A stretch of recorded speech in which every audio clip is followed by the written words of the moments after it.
حضرت ابن عباس رضی اللہ تعالی عنہ سے مروی ہے کہ نبی کریم صلی اللہ علیہ وآلہ وسلم نے فرمایا، یہ عظیم تصویر جبرائیل کی ہے جو سکرات الموت یعنی موت کے وقت کی سختیوں سے نجات ملتی ہے۔ فرمایا، بندہ گنہگار ہو اللہ تعالیٰ اس کے لیے مغفرت کے دروازے کھول دیتا ہے۔ قبر کے عذاب کے آگے یہ کلمات ڈھال ہیں اور توحید کے یہ کلمات جہنم کی آگ سے بچانے کا ذریعہ ہیں۔ جو لوگ اللہ کی توحید پر ثابت قدم رہتے ہیں، اللہ تعالیٰ ان کے لیے پل صراط کو آسان فرما دیتا ہے۔ یہ کلمات قیامت کے دن میزان میں وزن بڑھانے کا سبب بنیں گے، کیونکہ توحید سب سے افضل ہے۔ یہ مختصر عظیم دعا بندے کے لیے دنیا و آخرت میں کامیابی کا ذریعہ ہے۔ وہ کلمات یہ ہیں: بسم اللہ الرحمن الرحیم، السلام علیکم ورحمۃ اللہ۔ محترم ناظرین، حضرت ابو ہریرہ رضی اللہ تعالی عنہ روایت کرتے ہیں کہ رسول پاک صلی اللہ علیہ وآلہ وسلم، جن کے صدقے یہ کائنات تخلیق کی گئی، نے ارشاد فرمایا کہ قیامت کے دن 3 ایسے بد نصیب افراد ہوں گے جن سے اللہ رب العزت نہ تو کلام فرمائے گا، نہ ہی ان پر اپنی رحمت بھری نگاہ ڈالے گا، اور نہ ہی ان کے چہروں کی طرف دیکھے گا، بلکہ ان کے لیے درد و عذاب سے بھرپور ایک ایسا انجام مقدر ہوگا جس کی شدت اور ہولناکی کا اندازہ دنیا میں رہتے ہوئے کوئی نہیں لگا سکتا۔ ان میں پہلا وہ شخص ہے جو بڑھاپے کے عالم میں زنا جیسا کبھی گناہ کرتا ہے۔ وہ عمر کے اس مرحلے میں ہے جس میں جب اس کے نفس کی آگ بجھ چکی ہوتی ہے، جب شہوت کی طاقت کمزور ہو چکی ہوتی ہے، جب دنیا کی حقیقت اس پر واضح ہو چکی ہوتی ہے، لیکن اس کے باوجود وہ اللہ کے احکام کو پامال کرتا ہے اور بے حیائی میں ڈوبا رہتا ہے، تو ایسا شخص رب العالمین کے غصے کو دعوت دیتا ہے۔ دوسرا وہ جھوٹا بادشاہ ہے جو رعایا کے سامنے حق و عدل کا دعوے دار بنتا ہے، لیکن اندر سے کذب و فریب کا پیکر ہوتا ہے۔ اسے اللہ نے حکومت و اختیار عطا کیا، اسے لوگوں کے فیصلے کرنے کی طاقت دی، لیکن وہ جھوٹ، مکاری اور دوغلے پن کے ذریعے لوگوں کو دھوکہ دیتا رہا، سچائی کو دباتا رہا اور باطل کو فروغ دیتا رہا۔ وہ اپنے مقام سے واقف نہ ہوا، نہ ہی اپنی ذمہ داری کو سنبھالا۔ اس کے دل میں نہ اللہ کا خوف تھا اور نہ ہی بندوں کی خیر خواہی۔ تیسرا وہ متکبر شخص ہے جس کے دل میں رائی کے دانے کے برابر بھی تکبر ہے، جو خود کو دوسروں سے بہتر سمجھتا ہے، جو اپنے مال، اپنے علم،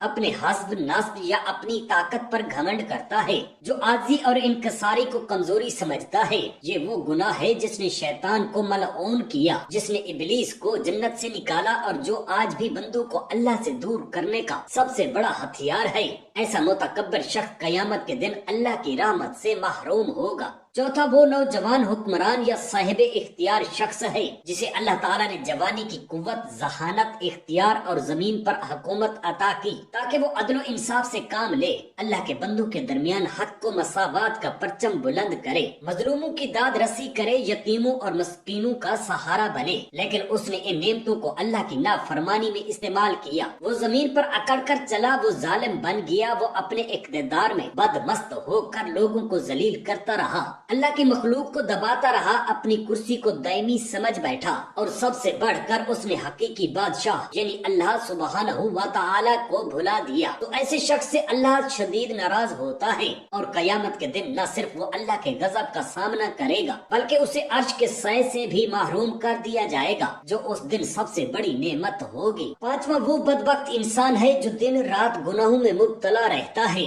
جو رب کے حکموں کو پامال کرتا ہے، جو نافرمانی کو معمولی سمجھتا ہے، لیکن جب اسے گناہ یاد دلایا جاتا ہے تو شرمندہ ہونے کے بجائے مزید بے باک ہو جاتا ہے۔ وہ نہ کبھی توبہ کرتا ہے، نہ کبھی استغفار کرتا ہے، نہ ہی اللہ سے ڈرتا ہے اور نہ ہی اپنے گناہوں پر دل سے نادم ہوتا ہے۔ اس کا دل سیاہ ہو چکا ہوتا ہے اور آنکھوں سے حیا کا پانی خشک ہو چکا ہوتا ہے۔ تو ایسا شخص اللہ کے غضب کو دعوت دیتا ہے، اور جب قیامت کا دن آئے گا تو اس کا انجام بھی جہنم کی آگ ہوگی جو نہ بجھتی ہے نہ کسی پر رحم کھاتی ہے۔ یہ 5 طبقات ایسے ہیں جن سے اللہ رب العالمین ناراض ہوتا ہے، جو اس کی رحمتوں سے محروم رہتے ہیں اور جن کا ٹھکانہ قیامت کے دن دردناک عذاب ہے۔ اللہ ہمیں ان صفات سے بچائے اور اپنی رضا کے سائے میں رکھے۔ بحوالہ حدیث صحیح مسلم، حضرت عبداللہ بن عمر رضی اللہ تعالی عنہ روایت کرتے ہیں کہ رسول اکرم نبی رحمت فخر دو عالم صلی اللہ علیہ وآلہ وسلم نے ارشاد فرمایا کہ قیامت کے دن اللہ رب العزت اپنی عظیم الشان عدالت میں ایسے ایسے گناہگار بندے کو پیش کرے گا جس کی زندگی میں کیے گئے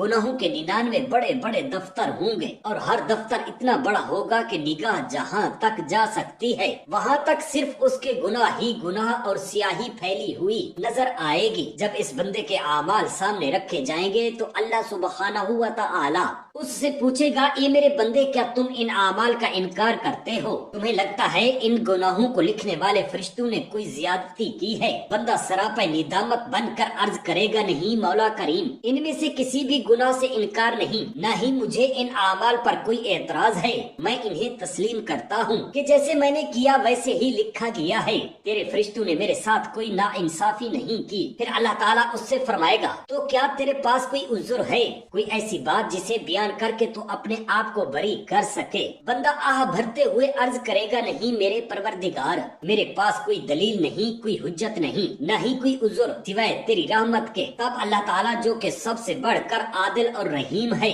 فرمائے گا، کیوں نہیں، ہمارے پاس تیری ایک نیکی ہے اور آج تیرے ساتھ ہرگز کوئی ظلم نہیں ہوگا۔ پھر ایک پرچہ، ایک چھوٹا سا کاغذ نکالا جائے گا جس پر لکھا ہوگا، اشہد ان لا الہ الا اللہ واشہد ان محمدا عبدہ ورسولہ، یعنی میں گواہی دیتا ہوں کہ اللہ کے سوا کوئی معبود نہیں اور محمد صلی اللہ علیہ وسلم اللہ کے بندے اور اس کے رسول ہیں۔ اللہ تعالیٰ فرمائے گا، اسے لے جاؤ اور میزان میں تول دو۔ بندہ حیران ہو کر عرض کرے گا، اے میرے رب، یہ چھوٹا سا کاغذ ان 99 دفتر بھرے گناہوں کے مقابلے میں کیا حیثیت رکھتا ہے؟ کیا یہ واقعی ان سب کے مقابلے میں کوئی وزن رکھتا ہے؟ اللہ تعالیٰ فرمائے گا، ہاں، آج تجھ پر کوئی ظلم نہیں ہوگا۔ پھر وہ وقت آئے گا جب میزان نصب کیا جائے گا، اعمال کے پلڑے تیار ہوں گے اور بندے کے تمام گناہ 99 دفاتر ایک پلڑے میں رکھ دیے جائیں گے۔ ہر گناہ ایک گواہی دے رہا ہوگا، ہر سطر اس کے ظلم، فحاشی، نافرمانی، سستی، غرور اور دنیا پرستی کی عکاسی کر رہی ہوگی۔ اور پھر وہ چھوٹا سا پرچہ جس پر کلمہ طیبہ درج ہوگا دوسرے پلڑے میں رکھا جائے گا۔ اس لمحے پلڑے جھکنے لگیں گے اور دیکھنے والے حیران رہ جائیں گے کہ وہ چھوٹا سا کاغذ جس پر اللہ کی وحدانیت اور رسول اللہ صلی اللہ علیہ وسلم کی رسالت کی گواہی درج ہے،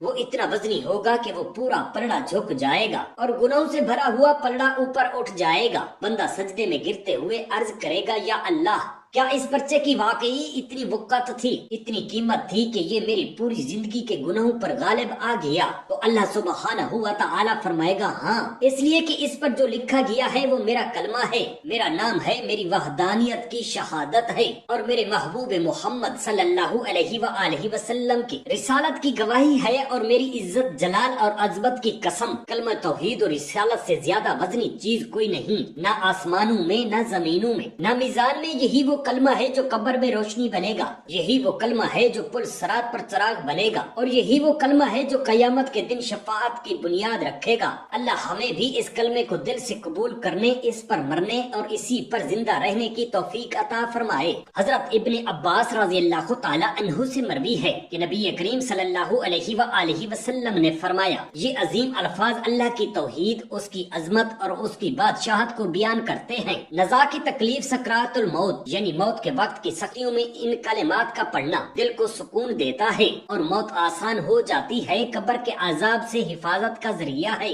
جو شخص خلوص نیت سے یہ الفاظ پڑھتا ہے، اللہ تعالیٰ اس کے لیے مغفرت کے دروازے کھول دیتا ہے اور جہنم کی آگ سے نجات مل جاتی ہے۔ توحید کے یہ کلمات جہنم کی آگ سے بچانے کا ذریعہ ہیں، کیونکہ اللہ کی توحید سب سے بڑا نجات دہندہ عمل ہے۔ پل صراط سے گزرنے میں آسانی ہوگی جو لوگ اللہ کی توحید پر ثابت قدم رہتے ہیں۔ اللہ تعالیٰ ان کے لیے پل صراط کو آسان فرما دیتا ہے۔ اعمال کے میزان میں بھاری ہونے کا سبب یہ کلمات قیامت کے دن میزان میں وزن بڑھانے کا سبب بنیں گے، کیونکہ توحید سب سے افضل عمل ہے۔ یہ مختصر مگر عظیم الشان دعا بندے کے لیے دنیا و آخرت میں کامیابی کا ذریعہ ہے۔ وہ کلمات یہ ہیں، بسم اللہ الرحمن الرحیم، لا الہ الا اللہ العظیم الحلیم، لا الہ الا اللہ رب العرش العظیم، لا الہ الا اللہ رب السماوات ورب الارض ورب العرش الکریم، بحوالہ کنز الاعمال۔